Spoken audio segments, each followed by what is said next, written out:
surat Al-Munafiqun, Allah Subhanahu wa taala berfirman tentang orang-orang munafik, mengatakan yaquluna la in raja'na ila al-madinati la yukhrijanna al-a'azzu minha al-adhall walillahi al-'izzatu wa li rasulihi wa lil mu'minin.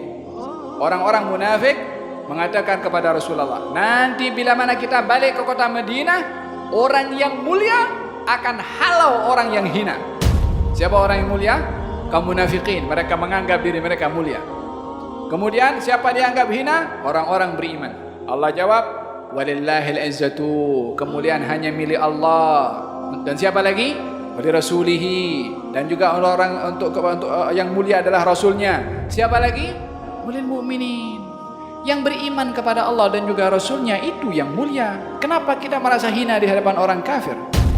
Kenapa kita merasa hina dengan tamadun orang-orang yang tidak beriman kepada Allah Subhanahu wa taala? Adakah keduniaan menyebabkan kita hina di hadapan mereka?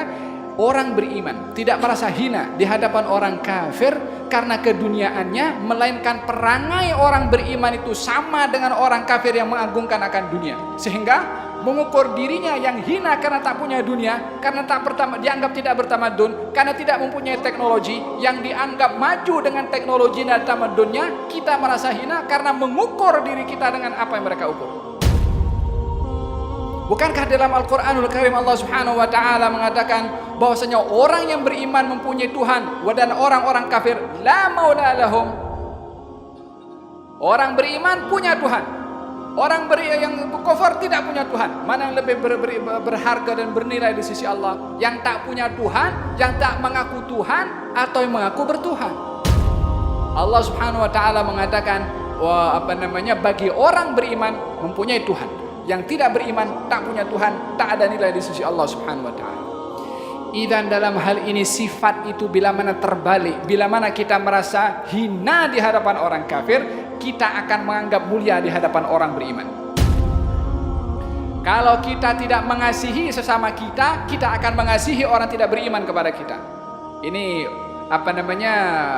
akan berlaku lawan daripada tindakan raddul fi'l, yakni tindakan balas. Kalau kita tidak mempunyai sifat yang Allah sebut dalam Al-Quran, lawannya akan terkena kepada kita. Dan dalam hal ini Allah menyebutkan dua sifat kepada orang beriman: saling kasih mengasihi dan juga saling merendah satu dengan yang lain. Bagaimana kita saling kasih mengasihi adalah suka perkara baik menimpa kepada orang yang beriman. Macam mana perkara baik itu kita suka kalau kena kepada diri kita.